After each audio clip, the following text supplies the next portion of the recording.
they're now at a point where they can't keep paying. They need to do something else to bring in the workforce. They have to ensure that they are offering a safe and stable environment for people to work in, and they have to be more inclusive. They have to bring and look at not their traditional big blokey men who lift big mining equipment. They need to then offer opportunities for others.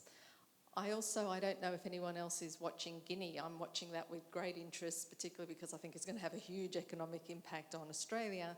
But you would think Guinea, developing market, not going to invest a lot of money in their mines, but the iron ore mine there, the money they're investing in that pit to port infrastructure is significant. So again, it's all of these examples to say, I don't think you can say there's, something's happening here that's not happening there. It's happening globally, and everyone's looking at how we can do better at improving the environment in a mine to attract the workforce, to make that environment safer, and to help with the sustainability of the business. Thanks, Dennis. From what you said and from what I understand, if I may gather, it's like dependent on the region specific. The ultimate motto is to reach sustainable and safety. Now, in whatever way and ways and technologies that we adopt to reach that, I think that is the goal that we all want to achieve.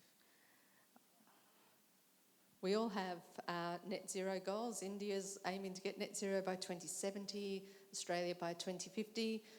Businesses and I love Indian businesses because they say, the government comes out and says, we're going to do this, and business says, we're going to do one better, and we're going to do this better and faster than what you tell us. So yes, everyone's trying to achieve those goals. Yeah, thank you. Thank you very much. Aditi, my question to you would be next, because again, mining and steel, I think they do go hand in hand. So what do you think are the economic implications a steel industry would face in terms of reaching a sustainable as well as safer operational environment? Yeah. So like I said, sustainability is actually doing your business better. You're improving your efficiency. That is one aspect of sustainability. And obviously, if we are more sustainable, we'll actually make our output cheaper. But then there is another aspect of sustainability where we are talking about decarbonization. So for example, in steel industry, for making 1 ton of steel, we emit almost around 2.5 tons of CO2. Now we are being told that you have to become net zero by, the Tata Group has taken 2045. Now this is not going to happen just like that. There are investments. There are huge investments. So for example, our blast furnaces run on coal and coke. And those are the source of carbon. Now how do I replace coal and coke in blast furnace? I have to put alternate raw material. What is the alternate raw material? People are talking about hydrogen. If I add hydrogen, I cannot replace the blast furnace is like that I cannot replace the entire coal and coke with hydrogen. I can only replace, let's say, up to 15%. And how much that cost? Our cost goes up by 4,000 rupees per ton if I use hydrogen. So that is only one aspect of it. If I use more recycled material in our steel, our cost goes up 200 rupees per ton of steel. Where from this money will come? Who is going to pay us for this? So ultimately, it will go all to the end consumer, of course. But then there is a transition phase from 2.5 tons of CO2 to 0 tons of CO2 per ton of steel. Who is going to fund for that?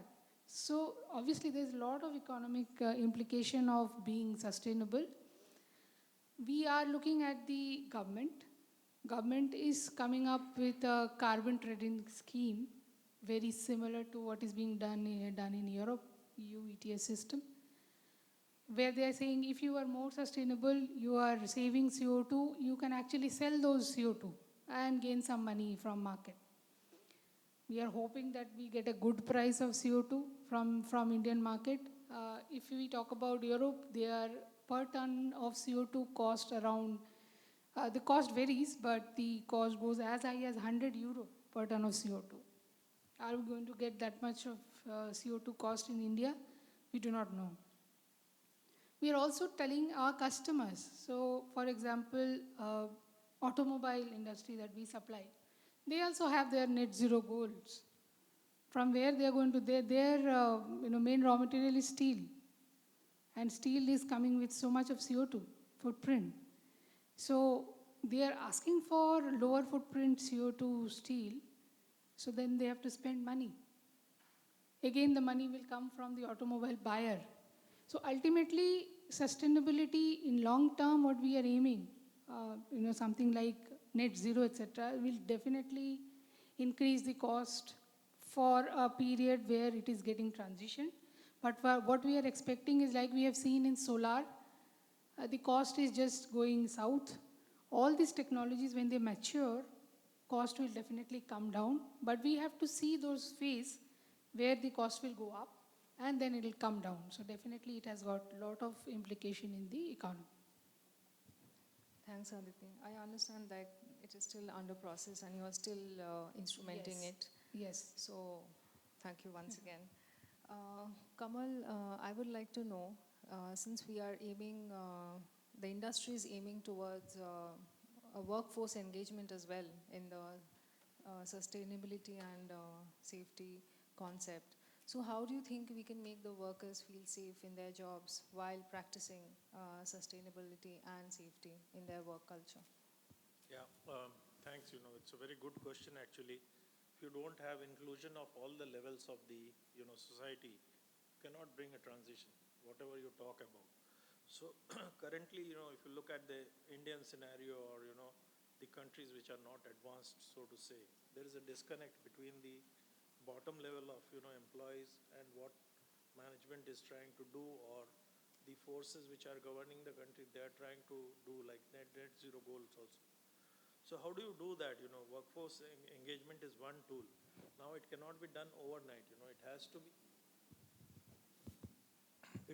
be a exercise which is integrated, right from the bottom of the pyramid to the employees, to the community outside, and then taking it to next level of the management ranks.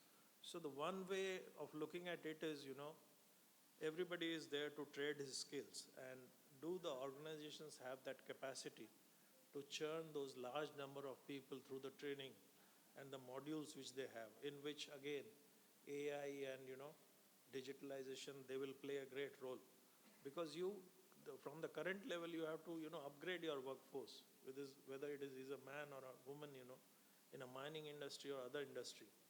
So if you take a case of Indigo now, 30% of the pilots are female. They have gone up from 10% to 30% in last 2 years. Does that report more incidents of landing and takeoff? No. The statistics are fairly even. So something good has been done. They have been trained properly in the simulators, or their mentoring has been excellent. Similar role has to be played here in mining, because it's a man and material and machine interaction in the mining space currently.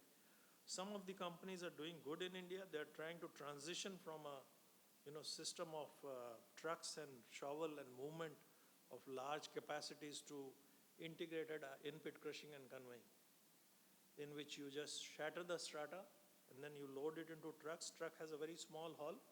It goes to a crusher. From there it goes through the conveyors right to the dumps. You minimize the total impact of CO2 emission of the trucks as well as the safety. Because any operator who is driving a 100-ton truck, he is prone to making, judgmental errors if he's not well trained.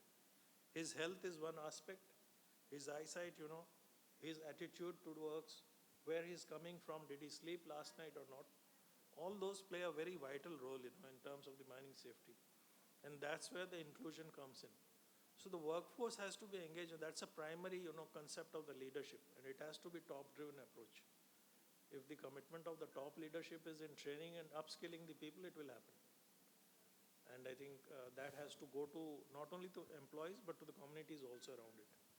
Yeah, I understand from what you say. It's like it's a top management approach Top driven, in yeah. any industry, whether we are equipment supplier or we are an MDO or we are an operator.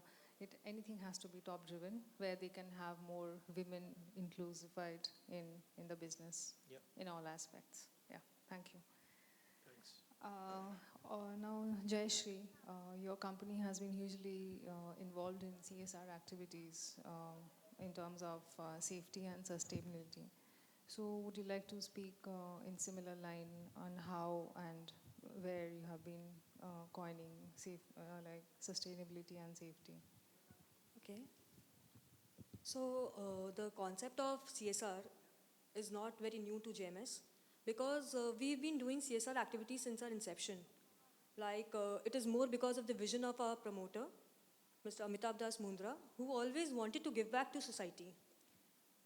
JMS, when JMS came to us, it was more of coal, and his vision, it was thrusted even more to give back to society, to return to the society, so that no land is, devastated. Once the miner goes out of that project, once the project is over, the the land.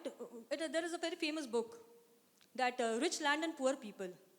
So the situation is like that only in our country. The miners, the companies, the organization, they get richer by fetching a lot of revenue, but ultimately the land or the village where they are living from gets devastated. So it is a very sentimental affair.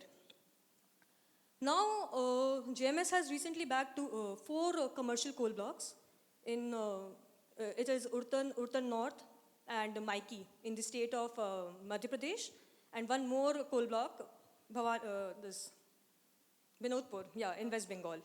And we also claim ourselves to be one of the two biggest MDO operators, Tilabani and Piparwar. Both are in our bags.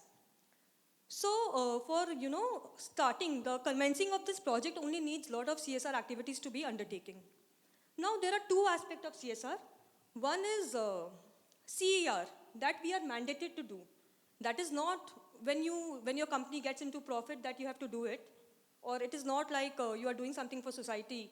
It is the mandatory thing you have to do. It is on the basis of the project cost, like the amount of the cost you are indulging in. So it is determined at the time of the beginning of the project, when you are bidding for the project, that you have to undertake such and such amount of CER. Now, this CER activity, that is, it encompasses a lot of things. Public consultation. So the company has to go to that remote village, do a public hearing before getting any kind of environmental clearance. So the villagers, they address their concern. And in addition to what has been stipulated in the regulations, like that of environmental clearance, forest clearance, or other various clearances, we also have to compulsorily do what the villagers want us to do, and which is economically sustainable. Now, we have just reached the construction phase of our project, and we have already undertaken a lot of activities. Like we have the best of the lot is creation of a water body, creation and upliftment of the water body. We are imparting, we have opened very good training centers